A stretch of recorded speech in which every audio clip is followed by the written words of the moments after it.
வந்து ஆழ்கடல் இருக்குல்ல, ஆழ்கடலுக்குள்ள வந்து வெளிச்சம் போகாது. இப்ப கண்டுபிடிக்கலாம். இப்ப வெளிச்சத்தை தண்ணியில லைட் அடிச்சா உள்ள தெரிய தானே செய்யும், தெரியும்ல. ஆழ்கடலுக்கு நீங்க போயிட்டீங்கன்னு சொன்னா சூரியன் பட்டப்பகலா இருந்தாலும், சூரியன்ல எவ்வளவு பெரிய வெளிச்சம் வருது, எவ்வளவு வெளிச்சம் வந்தாலும் அது ஆழ்கடலுக்குள்ள என்ன செய்யாது, போகாது அப்படிங்கிறான். என்னவெல்லாம் இவன் சொல்றான்னு பாருங்க. இது அப்படியே அல்லாஹ் சொல்றதை பார்த்து ஆச்சரியப்படுறதையும் பாருங்க. எப்படி அல்லாஹ் இவங்க என்ன சொல்றாங்கன்னு கேட்டா, சூரியன்ல இருந்து 7 கதிர்கள் வருதுன்னு நம்ம என்ன சொல்லியிருக்கோம் ஏற்கனவே. சூரியனுடைய வெளிச்சத்துல எத்தனை கலர் இருக்கு, 7 கலர்கள் இருக்குது. அப்ப 7 கலர்ல வந்து ஃபர்ஸ்ட் வந்து சிவப்பு கலர் எடுத்துக்கிறீங்களேன். சிவப்பு கலர் அடிக்குது, பூமியில வருது. எல்லா கலரும் சேர்ந்து வரும்பொழுதுதான் ஒரு மாதிரியான மஞ்சள் வெளிச்சத்தை நீங்க பாக்குறீங்க. எல்லா கலரும் சேர்ந்து நீங்க பாக்குறீங்க.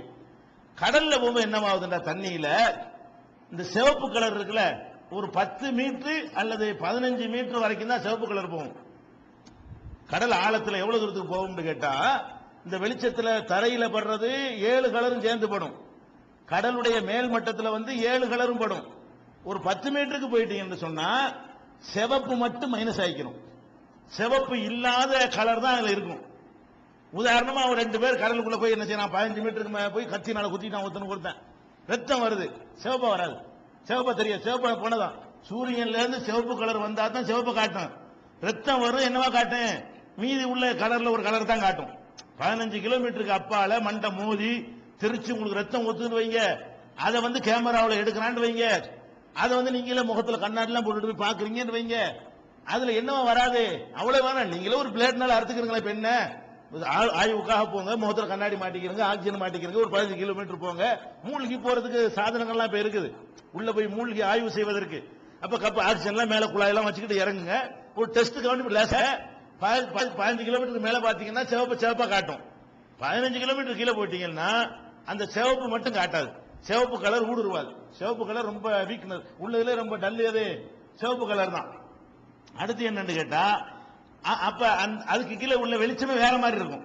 சிகப்பு இல்லாத அமெரிக்காக்காரன் ராணுவத்துல இருந்து படம் எடுத்துப்பான் பாத்தீங்களா, என்ன எடுத்திருப்பான், பச்சை பச்சையர்னு இருப்பானோ எல்லாரும். இந்த விமானம் இறங்குறது பாத்திருக்கீங்களா, ராத்திரில எடுத்த மாதிரி காட்டுவான், பயம் காட்டுறதுக்கான ஆட்களை. அந்த மாதிரி என்ன செய்யறது, அப்படி கேமராவில் அப்படி எடுக்கலாம். அந்த மாதிரியான ஒரு டைப்ல தெரியும். ஆரஞ்சு கலர் இருக்குல்ல, சிகப்புக்கு அடுத்த கலர் எது, ஆரஞ்சு கலர். அது வந்து ஒரு 30 மீட்டர் வரைக்கும் தான் போகும், மேல இருந்து 30 மீட்டர் வரைக்கும் போகும். முதல் 15 மீட்டர்ல எல்லா கலரும் போற மாதிரி அதுவும் போய்க்கணும். அந்த சிவப்பை தாண்டி இன்னொரு 15 மீட்டர் அது கூடுதலா போகும், ஆரஞ்சு கலர். 30 மீட்டருக்கு கீழே போயிட்டான்னு வைங்க, ஒரு ஆரஞ்சு பழத்தை பார்த்தா ஆரஞ்சு பழமா தெரியாது, அது ஏதோ ஒரு ஊதா கலர் பந்து மாதிரி தெரியும். நீங்களே பார்த்தாலும் எப்படி தெரியும், ஆரஞ்சு பழத்தை கையில வச்சுக்கிட்டு பார்த்தீர்களே, ஆனால் அது ஆரஞ்சு பழமாக எல்லா வெளிச்சமும் வரும், 2 கலர் மட்டும் வராது. சூரியன்ல இருந்து வரக்கூடிய அந்த வெளிச்சத்துல 30 மீட்டர்ல சிவப்பும் வராது, ஆரஞ்சு வராதான். அது என்ன வரும், ஆரஞ்சு வந்து அடுத்த கலர் மஞ்சள் கலர்ல காட்டும். மஞ்சள் இருக்குல்ல, ஆரஞ்சு விட கொஞ்சம் லைட்டா உள்ளது, அந்த கலர் எடுத்துக்கிட்டீங்கன்னா அது வந்து ஒரு 50ல இருந்து 100 மீட்டர் வரைக்கும் காட்டும். மஞ்சள் எல்லாம் பார்க்கலாம், மஞ்சள் இருக்குல்ல, சமையலுக்கு உள்ள மஞ்சள், அது ஒரு 100 கிராம் வாங்கிட்டு போனீங்கன்னு சொன்னா 30 மீட்டர்ல மஞ்சளாவே தெரியும், 40 மீட்டர்ல மஞ்சளாவே தெரியும். 100 மீட்டர் வரைக்கும் கீழே கடல்ல கொண்டு பார்த்தா என்ன இருக்கு, மஞ்சள்னு தெரியும். 100 மீட்டர் கீழே போயிட்டீங்கன்னா அது வந்து பேர்ச்சி மட்டை மாதிரி தான் தெரியும், மஞ்சள்னு தெரியாது. அதுல உள்ள மஞ்சள் கலர் பார்க்கலாது. ஏன்னா சூரியன்ல இருந்து எது ஊழுகாது, மஞ்சள் கலர் போகாதுங்கிறான். எவ்வளவுக்கு மேல போகாது, 100 மீட்டருக்கு மேல போகாதுங்கிறான். அது மாதிரி பச்சை கலர் இருக்குல்ல, அது 200 மீட்டர் வரைக்கும் பச்சை போகும். மேல இருந்து எவ்வளவு வரைக்கும் போகும், 200 மீட்டர் வரைக்கும் பச்சையை நீங்க பார்க்கலாம். பச்சை சட்டை போட்டுட்டு வந்து இறங்கினான்னு வைங்க, 200 மீட்டர் வரைக்கும் அது பச்சையாவே தெரியும். 200 கீழே போயிட்டான்னு சொன்னா அது பச்சை கலரா தெரியாது, எல்லாம் ஒவ்வொரு கலரா எப்படி கலரா மைனஸ் ஆகுது. வெளிச்சம் வந்து பார்த்தா ஒண்ணு அடிக்குது, அதுல எப்படி மைனஸ் ஆகுது, ஒவ்வொரு கலருக்கும் ஒவ்வொரு ஆற்றல் இருக்கிறது, அந்த மாதிரி வந்து சேருது. அதுக்கப்புறம் நீளத்துல வந்து கருநீளம், இது எல்லாமே ஒண்ணுல சேர்ந்து நீளத்தையே 3 பிரிச்சிடறான். அதனால 7 கலர் வந்துருது.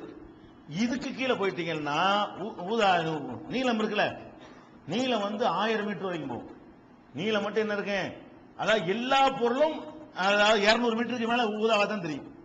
எல்லா கலரும் போயிடுதுல, ஒவ்வொரு கலரா மைனஸ் ஆகிட்டு போய் மிச்சினது எது, ஊதா தான் இருக்குது. இந்த எந்த பொருளை நீங்கள் பார்த்தாலும் எப்படி தான் தெரியும், 200 மீட்டர் கீழே போயிட்டீங்கன்னு சொன்னா சூரியனுடைய வெளிச்சம் பகலா இருந்தால், ராத்திரியா இருந்தா நான் சொல்றது வராது, மொத்தமா தானே இருக்கேன். கடலுக்கு மேல சூரியன் வெளிச்சம் பாய்த்து கொண்டிருக்கிற பட்ட பகல்ல நீங்கள் ஒரு 200 மீட்டர் கீழே போனால் உங்களுடைய கண்ணாடி புழுவா தெரியும், உங்க மண்டை புழுவா தெரியும், நீங்க போட்டுக்கிற சட்டை புழுவா தெரியும், மீன் கூட புழுவா தெரியும், எதெல்லாம் பார்க்கிறது எல்லாம் புழுவா, தண்ணீரும் புழுவா தான் தெரியும். நீங்க பார்க்கிற எல்லாமே எப்படித்தான் தெரியும், ஒரே நீளம். நீங்க வகை வகையா டிசைனா போட்டிருந்தாலும் சரி, அந்த வெள்ளையும் ஊதாவாத்தான் தெரியும், ஊதாவாத்தான் தெரியும். வெள்ளை சட்டை போட்டவனும் ஊதா சட்டை போட்டவனும் எப்படித்தான் இருப்பான், அப்படித்தான் இருப்பான். பல்லு ஊதாவாத்தான் தெரியும், வெள்ளையா தெரியாது. எல்லா கலரும் என்னவாயிரும், ஒரே கலர் தான் தெரியுங்க. 200ல இருந்து 1000 மீட்டர் வரைக்கும் ஊதா தான் பயங்கரமான பவர்ஃபுல். கலர்லயே பவர்ஃபுல் எது, ஊதா தான் பயங்கரமா ஊடுருவக்கூடியது. ரொம்ப வீக்கானது சிவப்பு. அப்ப இந்த ஊதா பயங்கரமா ஊடுருவி என்ன செய்யுது, 1000 மீட்டர் வரைக்கும் போதா. 1000 மீட்டர் தாண்டிட்டீங்கன்னு சொன்னா இருட்டுண்டா இருட்டு. அந்த மாதிரி இருட்டை நீங்கள் கற்பனை கூட பண்ண இயலாது. எந்த அளவுக்குன்னு சொன்னா, ஒரு அமெரிக்க உயிரியல் ஆய்வு செய்யக்கூடிய ஒரு நிபுணர் பீஃப்ங்கிற ஒரு ஆளு கடல் அலையை பற்றி ஆராய்ச்சி பண்ணி அவரே மூழ்கிறார். அவரே என்ன செய்யறாரு, மூழ்கிறாருன்னா அதுக்குரிய சாதனங்களோட மூழ்கி என்ன செய்யறாருன்னு கேட்டா, அவர் ஒரு இடத்துக்காக போறதை அப்படி வர்ணிக்கிறார். பெரிய ஸ்டோரி மாதிரி எழுதுறாரு. நான் 100 மீட்டருக்கு போனேன், 50 மீட்டர்ல இதை கண்டேன், 60ல இதை கண்டேன், 70ல இதை இதெல்லாம் கண்ணால பார்த்துட்டு சொல்ல முடியற விஷயம். 1000 மீட்டர்லாம் சாதாரணமா போகலாம், மனுஷன் செய்யலாம், போகலாம். அதுக்குரிய சாதனங்கள்லாம் இப்ப இருக்கிறது. அவர் சொல்றாரு, நீல நிறத்தின், அவர் கடைசி வாசகத்தை மட்டும் சொல்றேன், அவர் சொல்லக்கூடிய கடைசிக்கு வந்துட்ட நீளத்துக்கு வந்துட்டோம். பாக்கி 5 கலர் மைனஸ் ஆகி போச்சு. நீல நிறத்தின் கடைசி வரையிலும் பெயர் சொல்ல முடியாத சாம்பல் நிறமானது. அதுக்கப்புறம் நீளத்தை தாண்டோன்னு சாம்பல் நிறமாச்சான். இம்மட்டத்துக்கு கீழே கண்கள் தடுமாறியது. இந்த மட்டத்துக்கு கீழே போயிட்டா கண்கள் தான், கண்ணுக்கு மேல கண்ணாடிலாம் போட்டிருப்பான். கடல் தண்ணினால உள்ள தடுமாற்றம் இல்ல, அவன் கண்ணாடிலாம் அப்படி வச்சு தண்ணி எல்லாம் போகாம எல்லாம் இருப்பான். அப்படின்னு தடுமாறுதான். எங்க 1000 மீட்டர் கீழே போன உடனே கண்கள் தடுமாறுகிறது. இறுதியில் சூரியன் தோல்வி அடைந்து நிறம் அடியோடு மறைந்து விடுகிறது. சூரியன் இருக்கும்போது உள்ள மேட்டர் தான் இது. மேல இருக்கிற சூரியன் தோத்து போய் இதுக்கு மேல நமக்கு வர இயலாது, 1000 மீட்டர் நமக்கு லிமிட் அப்படின்னு தோல்வி அடைந்து விடுகிறது. அது சொல்லிட்டு அவர் சொல்றாரு, பூமியின் மேற்பரப்பில் காணுகின்ற இரவுகளை இனி கருப்பு என்று நான் சொல்லவே மாட்டேன். இதெல்லாம் கருப்பா, அதை விட லட்சம் மடங்கு கருப்புங்க. நான் உள்ளே பார்த்த அந்த கருப்பு, 1000 மீட்டருக்கு கீழே நான் பார்த்த கருப்புக்கு பிறகு இதுதான் கருப்பு, இதெல்லாம் கருப்பா அப்படிங்கிறாங்க. நம்ம இருட்ட ராத்திரில அமாவாசை இருட்டு பாக்குறோமே கருப்புங்கிறோமே, இதெல்லாம் கருப்பு, உள்ள போய் பாருங்கடா அந்த கருப்பை, அதுக்கு மிஞ்சின கருப்பே கிடையாதுங்கிறான். கருப்புன்னா கருப்பு, அப்படி கருப்பு, அதுதான் கருப்புலையே உலகத்தில் இருக்கிற கருப்புலையே உச்சகட்டம் அப்படிங்கிறான். இப்ப குர்ஆன பாருங்க, அல்லாஹ் சொல்றான், அவுகதுலுமாத்தின் ஃபீ பஹரின் லுஜ்ஜியின், ஆழ்கடலுக்கு கீழே இருக்கிற இருள்கள். ஆழ்கடலுக்கு கீழே இருக்கிற இருள்கள் எப்படி இருள்கள், யக்ஷாஹு மௌஜுன், அதற்கு மேல் ஒரு அலை மூடிக்கொண்டிருக்கிறது, மின் ஃபௌகிஹி மௌஜுன், அதுக்கு மேல ஒரு அலை இருக்கிறது, மின் ஃபௌகிஹி சஹாபுன், அதுக்கு மேல காற்று மண்டலம் இருக்கிறது, துலுமாத்துன் பாதுஹா ஃபௌக பாலின், ஒன்றுக்கு மேல் ஒன்றாக அடுக்கி வைக்கப்பட்ட பல இருள்கள். பல இருள்கள் வகைப்படுத்தின எப்படி, மைனஸ் சிகப்பு அது ஒரு இருள், மைனஸ் சிகப்பு மஞ்சள் அது ஒரு இருள், மைனஸ் சிகப்பு மஞ்சள் ஆரஞ்சு அது ஒரு இருள். குறையுதுல இருள்கள் எப்படின்னா, இருள்கள்ல பல வெரைட்டி இருக்குதுங்க. எல்லா கலரும் சேர்ந்தாதான் வெளிச்சம். சிகப்பு இல்லாத வெளிச்சம் அது ஒரு இருட்டு தான். சிகப்பு மஞ்சளும் இல்லாம போகுது அது ஒரு இருட்டு தான். சிகப்பு மஞ்சளும் ஆரஞ்சும் இல்லாம போகுது அது ஒரு வகையான இருட்டு தான். கடைசியில புளு மட்டும் நிக்குத அது ஒரு இருட்டு தான்.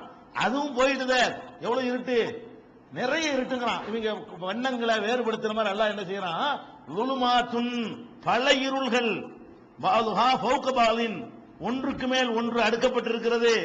இதா அஹ்ரஜ யதஹு, அந்த இடத்தில் அவன் கையை அவன் நீட்டினால் லம் யக்கது யராஹா, அவனால் அதை பார்க்க முடியாது. அல்லாஹ் சொல்றான், தன் கை, இது நேரடி அர்த்தம், நேரடியா வியாக்கியானம் இல்லாம நேரடி வார்த்தைக்கு வார்த்தை உள்ள ஒரு அர்த்தம். என்ன சொல்றான், அந்த ஆழ்கடலுக்குள் நீ சென்று விட்டால் இதான் அஹ்ரஜ யதஹு, கையை வெளியே நீட்டி, உன் கைய வேற ஒண்ணு நீ பார்க்க வேணாம், அந்த 1000 மீட்டர்ல உட்காந்துட்டு உன் கையை நீட்டி பாரு, முடியாது. உன் கை உனக்கு தெரியாது. இந்த கைக்கே ஒரு வெள்ளையில வெளிச்சம் இருக்கிறது, இதுவே தெரியும். பொதுவா அமாவாசையில கூட உங்க கையை பார்த்துருவீல்ல, அமாவாசையா இருந்தா கூட கண்ணுக்கு தெரியுமா தெரியாதா, இதுவும் ஒரே மாதிரியா தெரியும். அமாவாசையில இது கொஞ்சம் வெளிச்சமா, இது கருப்பா தெரியும்ல, இதுல இருந்து ஒரு வெளிச்சமா வருதுல, அதுவும் வராதுங்கிறான். அல்லாஹ் சொல்றான், அட உன் கையை நீ பார்க்க இயலாதுங்கிறான். அவன் என்ன சொல்றான், உள்ள முங்கி பார்த்தவன், அடை நான் இதுக்கு பிறகு பூமியில உள்ளது இருட்டுன்னு சொல்ல மாட்டேன், பூமியில உள்ள இருட்டை வந்து நான் என்ன செய்ய மாட்டேன், கருப்புன்னு சொல்ல மாட்டேன். கருப்புண்டா கருப்பு, அதான் கருப்பு, அப்படி ஒண்ணு இல்ல உலகத்துலங்கிறான். அதுக்கு நிகரான அல்லாஹ் என்ன சொல்றான், இருட்டுக்கு வந்து எவ்வளவு அடமொழி போடுறான். இருட்டை சொல்வதற்கு இருளுக்கு மேல் இருள்கள், இருளுக்கு மேல் இருள்கள், ஒன்றுக்கு மேல் ஒன்று அடுக்கப்பட்டு ஏராளமான இருள்கள் இருக்கிறது. அப்ப இருள்ல வெரைட்டி இருக்குங்களா அல்லாஹ், இருள்ல வெரைட்டி இருக்கு. நீ தான் இப்ப கண்டுபிடிச்சிருக்கிற. இருள்கள்ல வந்து என்ன இருக்கு, வெரைட்டி இருக்குன்னா அர்த்தம் சில கலராவது நம்ம நள்ளிரவுல இருக்கிறோமே, நள்ளிரவுன்னு நம்ம சொல்லக்கூடிய லைட்லாம் இல்லாத அமாவாசை இரவுல நீங்கள் பார்ப்பது கருப்பு அல்ல, புளு தான் பார்க்கிறீர்கள், கருநிலத்தை பார்க்கிறீர்கள். அதனாலதான் ஒரு ஆள் இருக்கிற உங்களுக்கு தெரியுது, முகம் தெரியாத தவிர ஒரு கலரா உங்களுக்கு தெரியுதா இல்லையா? இருட்டுல கூட இன்னும் கருப்பு வரவே இல்லை, நீங்க கருப்பை அனுபவிக்கவே இல்லை, கருப்பை சந்திக்கவே இல்லை. கருப்பு எங்கதான் சந்திக்கணும், பொலித்த செஞ்சிருப்பீங்க, கருப்பு துணியில செஞ்சிருப்பீங்க. இந்த வெளிச்சத்துல நீங்க என்ன செஞ்சது, என்னமோ கருப்பை பார்த்ததே இல்லை, அப்படி ஒரு இருட்டு பூமிக்கு வந்ததே இல்லை. அப்ப எவ்வளவு பெரிய ஆச்சரியமா அல்லாஹ் சொல்லி இதை சொல்லிவிட்டு என்ன செய்யறான், ஒமல்லம் எஜாலில்லாஹு லஹு நூரன், யாருக்கு அல்லாஹ் வந்து ஒளியை ஏற்படுத்தவில்லையோ ஃபமாலஹு மின் நூர், அவனுக்கு எந்த ஒளியும் இல்லை. எடை ஒளியை நான் தாண்டா ஏற்படுத்துறேன், நான் ஒளியை ஏற்படுத்தவில்லையானால் எவனுக்கு ஒளி கிடையாது என்று அல்லாஹ் என்ன செய்யறான், திருமறை குர்ஆன்ல சொல்லி காட்டுறேன். இப்ப நம்ம என்ன யோசிக்கிறோம், இது எப்படி முடிஞ்சது? கடலுக்குள்ள யாரு போனா? முகமது போனாரா? அவர் முத்து குடிக்கிற வேலையை செஞ்சாரா? அப்படி போனால் அந்த காலத்தில் இப்படிலாம் அடுக்கடுக்கா வகைப்படுத்தி சொல்லக்கூடிய ஒரு நாலேஜ் இருந்துச்சா? இந்த வசனம் பெரிய நம்ம வெறுப்பில் கொண்டு போகிறது. அதை மட்டும் கொண்டு போகல, இந்த ஒரு வசனத்திலேயே இன்னொரு மேட்டரை எல்லாம் உள்ள வைக்கிறான். என்ன மேட்ரு? கடலுக்கு மேல அலை இருக்கிற மாதிரி கீழே அலை இருக்குங்கிறான். அல்லாஹ் என்ன சொன்னா, இதே வசனத்தில் வாசி காட்டணும்ல, அதுல என்ன சொல்லி காட்டுறான், அதாவது எகுசாகு ஆள் கடல், எகுசாகு மௌஜுன் ஒரு அலை அதை மூடுகிறது, மின் ஃபௌகிஹி மௌஜுன் மேலையும் ஒரு அலை இருக்கிறது. எவ்வளவு அழகான வார்த்தை பாருங்க. ஆள் கடலுக்குள்ள போனீங்கன்னா ஆள் கடல்லையும் அலை இருக்கிறது, மேலையும் அலை இருக்கிறது. மேலே இருக்கிற அலையை மட்டும்தான் நம்ம அறிஞ்சு வச்சிருந்தோம். ஆள் கடல்ல அலை இருக்குன்னு எவன் அறிஞ்சான்? எவனுமே அறியல. சுனாமி வந்தவனதான் அறிஞ்சான். சுனாமி வந்த பிறகுதான் இது எதனால ஏற்படுது, அதாவது கடல்ல இருந்து வரக்கூடிய சீற்றத்தினால சுனாமி வராதுங்க. மேல இருந்து ஒரு அலை வந்துச்சுன்னு சொன்னா சும்மா வெள்ளம் மாதிரி வரும், சும்மா கொஞ்சம் தூரத்துக்கு வரும், இருக்கிற மண்ணு மட்டையை அரைச்சிட்டு போயிடும். இதுதான் கடல் மேல் அலை செய்யும். மேல உள்ள அலை, மேலே மட்டும் அலை வறுமையானால் அது பெரிய பாதிப்பு ஏற்படுத்தாது. கடல் ஆள் கடலுக்குள்ள ஒரு அலை இருக்கிறது, அது சீற்றம் கொண்டு வந்துச்சுன்னு சொன்னா கீழே இருந்து வரும். கீழே தண்ணி மேல ஒண்ணுமே தெரியாது. அந்த சுனாமி அன்னைக்கு கூட எல்லாரும் சொன்னாங்க, யாரெல்லாம் கடலுக்கு வெளியே இருந்தானோ கடற்கரையில் அவன்லாம் பாதிக்கப்பட்டான், யார் மீன் பிடிக்க போனாலும் அவன் தப்பிச்சு ஒழுங்கா வந்துட்டான். அங்கதான் சுனாமி வருது.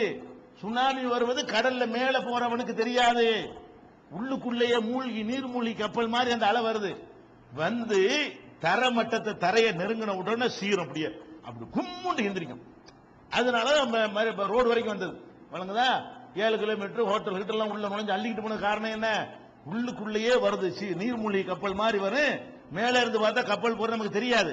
அப்ப இந்த ஒரு வசனத்துக்குள்ளேயே அலைக்கு மேல அலை இருக்குங்கிற சுனாமியும் எல்லாம் உள்ள வைக்கிறான். சுனாமிக்கு ஒரு காரணத்தை வச்சு சொல்றான், இருட்டு ஆள் கடல் இருக்குங்கிறான். இவர் என்ன கடல் பிரயாணி, அவர் கடலுக்கு போனவரா? அப்ப சவுதியில் இருக்கக்கூடிய அங்க உள்ள ஆய்வு மையத்தில் ஆய்வு செய்யக்கூடிய துர்கா ராவுங்கிற ஒரு ஆள் இதை பார்த்துட்டு வியப்புக்கு போயிடுறாரு. இது முகமது சொல்லி இருக்க முடியாதுங்கிறாரு. துர்கா ராவ்னு சொல்லி மன்னர் அப்துல் அசீஸுடைய அவர் பேர்ல இருக்கக்கூடிய ஒரு பல்கலைக்கழகத்தில் அவர் விஞ்ஞானத்தில் பணியாற்றாரு. அவர் இந்த வசனத்தை படிச்சு பார்த்துட்டு கடலை பத்தி தெரிஞ்சவர். இது கண்டிப்பா இது முகமது சொல்லி இருக்க முடியாது. இந்தியாவை சேர்ந்தவர், அங்க போய் விஞ்ஞானியா இருக்கிறார். அப்ப இது வந்து கடவுள் தான் சொல்லியிருக்கணும், ஒரு விஞ்ஞானி, இந்த காலத்து விஞ்ஞானி சொல்லியிருக்கணும். இதை இல்லைன்னா கடவுள் தான் சொல்லியிருக்கணும்.